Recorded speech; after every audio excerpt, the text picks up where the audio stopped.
something strange is going on. Jim Carrey recently showed up looking different in Paris. Very different. Bonjour, how are you? Oh, it's a wonderful feeling. I really took on a pretty big challenge trying to do my speech in French. After this footage dropped, social media exploded. People weren't just talking about his award. They were asking one wild question. What happened to Jim Carrey? Is that even Jim Carrey? Many people believe that it was a clone. And now with Katt Williams speaking out about Hollywood secrets, some fans are taking things even further. They're saying this proves something bigger is going on.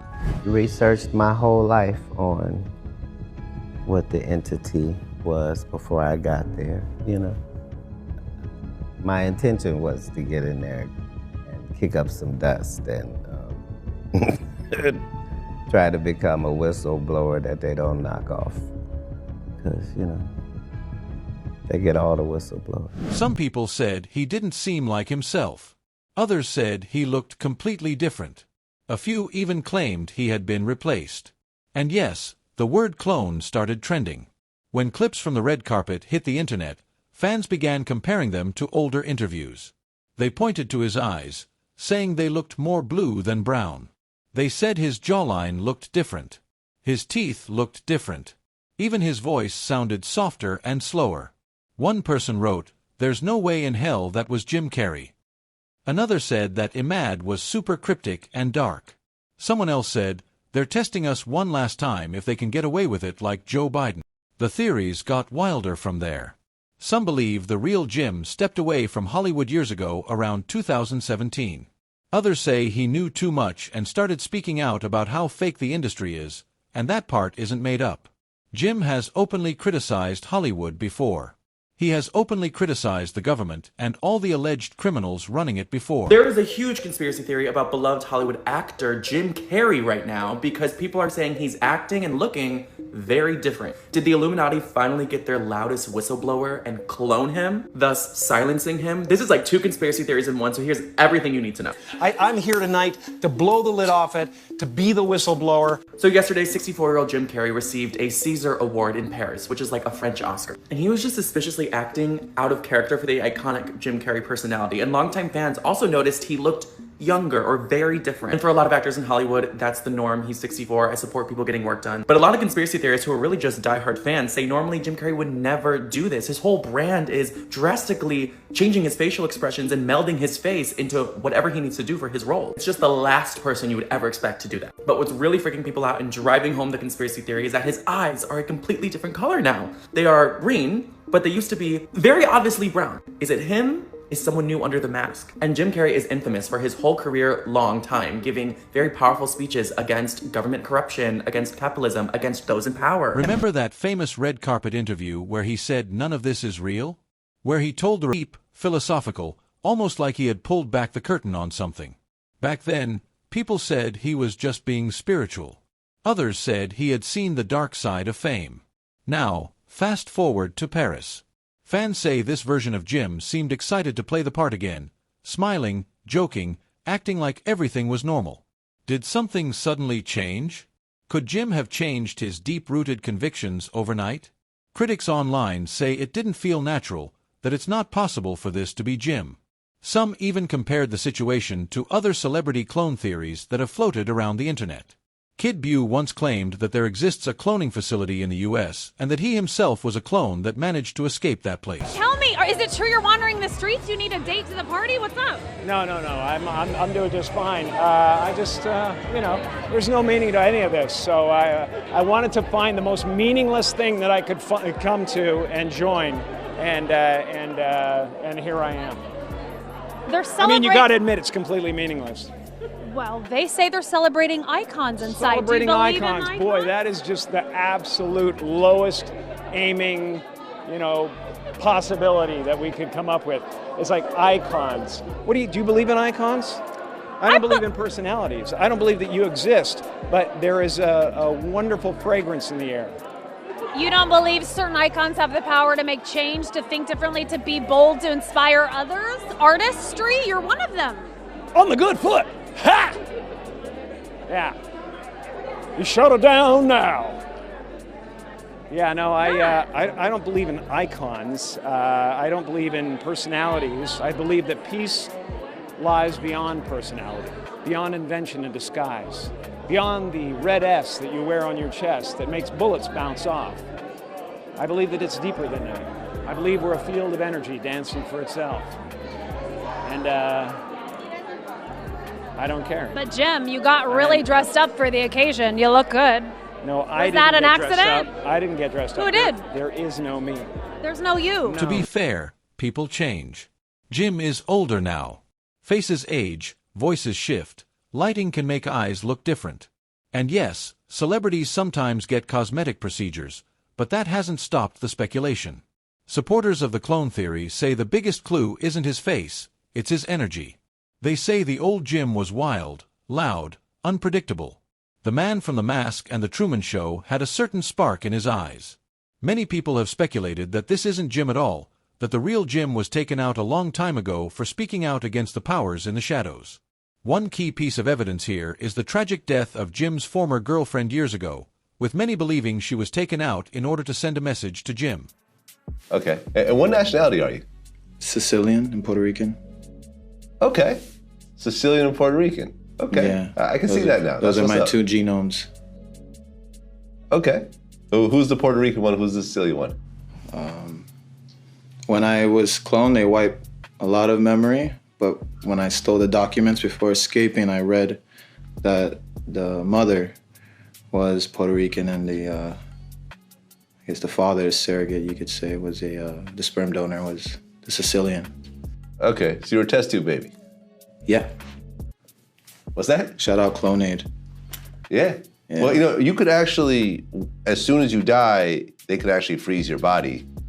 Well, what happened with my first gen is they took the skull because he initially had written in a will to the Raelian movement that if something were to happen to him, they can ship the skull over immediately to Clonaid.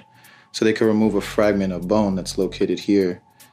And in this fragment of bone, it stores all of your memories and consciousness. And with that, they can make a sufficient replica of yourself, a reproductive version of you, including your memories. And you can be selective as to which ones you keep or don't keep.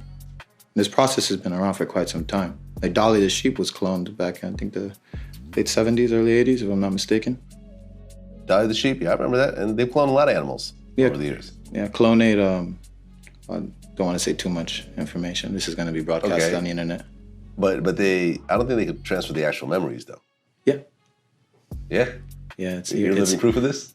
Yeah, I'm living proof. Except all the memories. A lot of them I don't have because of drugs and alcohol as a teenager. So it's kind of like burning an MP3 CD, right? So let's say, we don't do this, people don't do this anymore, but back in the day, you would bootleg a CD, you would need the original copy. You put it in, it reads the disc, transfers all the files. You have the same exact CD, it's the same thing.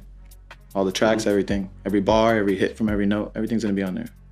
Now, if I scratch that CD, I may not be able to read all the files on the disc, making it impossible to transfer and make a new one, a new copy. It has unsurprisingly been reported that he was threatened, that he was given a choice, that something happened behind the scenes. Then there's one of his most popular rants ever. The one where Jim grabbed attention by talking about secret symbols and mocking tongues. The one where he joked about talk show hosts distracting the public. He sounded half serious, half sarcastic. He mentioned secret meetings in the woods. Jim Carrey was devastated last September when his 30-year-old girlfriend killed herself. Now, 10 months after the funeral for makeup artist Katrina White, the just-released autopsy report details her final days. She left a suicide note for Carrey. They had broken up the week before.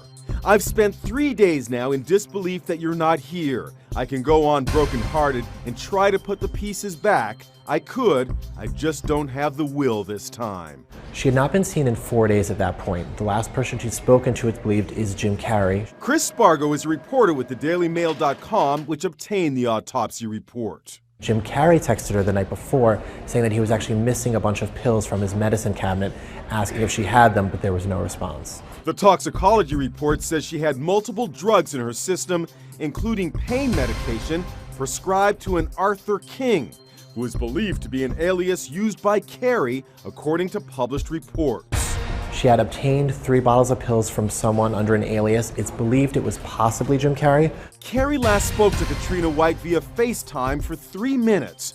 Her body was found 4 days later in her rented home in Los Angeles. In her note, Katrina left the funeral arrangements up to Carrey. We know they called Jim Carrey first when they found her body after finding her cell phone before they even called her family. So he obviously was incredibly torn up about this, but he really was there in the aftermath. She ended her note to Carrey saying, "Please forgive me. I am just not for this world." She signed it, Dewdrop, the pet name given to her by Jim Carrey. That clip is now being shared again as proof because Jim Carrey has always blurred the line between comedy and truth. He says things in a funny way, but sometimes there's a deeper message under it. That's what makes him interesting.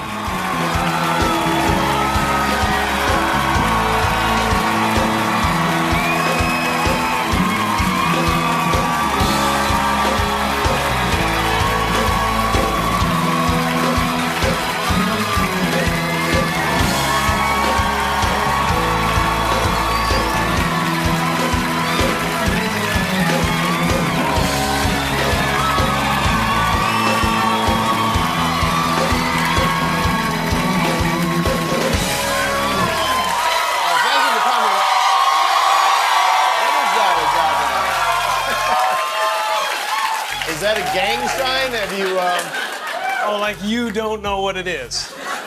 You don't know what that is. I have no idea. Oh, you don't know. Jimmy Fallon doesn't know. David Letterman doesn't know. We don't know. All the comics and show business don't know what this is. Right? Yeah. What is it? Come on, Jimmy. Seriously, the time is up. People are hip to this kind of stuff. I'm here tonight to blow the lid off it, to be the whistleblower. I'm sick and tired of the secrets and the lies. It is the secret symbol of the Illuminati, and you're a part of it, and it is the all-mocking tongue. Oh, I like it. It's the symbol of the all-mocking tongue. And I'm sick of it. I want everybody to be in on the joke, man. You know what I mean? For years now, talk show hosts, people on television, people in sitcoms have been hired by the government to throw you off the track, to distract you, to make you laugh and stuff like that, make you happy and docile so you don't know what's really going on. You know, when they get out there in the woods in a circle naked and they decide these things, and, you know, and you know, look at him trying to... Over the years, Jim has slowly changed. The wild man from Dumb and Dumber became quieter, more reflective, more philosophical. He started talking about ego, identity, and illusion. Still, critics point to his comments about big pharmaceutical companies years ago when he and Jenny McCarthy questioned vaccine schedules on national television. I don't exist, so they're all characters that I've played, including Jim Carrey, including Joel Barish, including any of those things. They're all characters. Jim Carrey was a less intentional character, right, because I thought I was just building something that people would like, but it was a character. I played the guy that was free from concern so that people who watched me would be free from concern. That brought massive backlash, headlines, criticism, heated debates. After that, he seemed to step back from those topics. Some fans say he was silenced. And you know who else was also almost silenced? Katt Williams. Are you not afraid about being blackballed again? These are some power people. What do you mean again? These people are not powerful. Satan can't create anything that includes blessings for his people. That's why you know what the #1 job of somebody that sold their soul in Hollywood is. What is to act like it didn't happen? They all do the same job. Why do you think Gary Owen can't cross over and he already white and been in comedy for 25 years? If what I say ain't the case, it's a cabal. It's a consortium. They rock with who they rock with and they don't with who they don't. But I'm not scared of being the competition any more than you were when you lined up across from a superior team. Yesterday was World Autism Awareness Day. You both must be encouraged by all that's happened in this subject since you literally started it. Yeah, you know, we've come a long way within the community. When I first had Evan diagnosed with autism, there wasn't much of anything. I had to find out about biomedical treatment on the internet after I typed in autism on Google.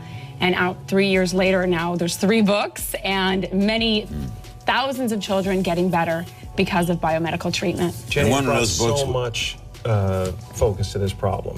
And kind of that's why I'm here, is I want to bring as much focus as we can to this problem. You married autism. Or, well, you're not married, so you live with autism. When I invited Jenny into my life, I invited Evan into my life. And when I first met Evan, it was like he was on another planet. I wasn't in the room. There was no eye contact. There was no response to dialogue. There was no affection.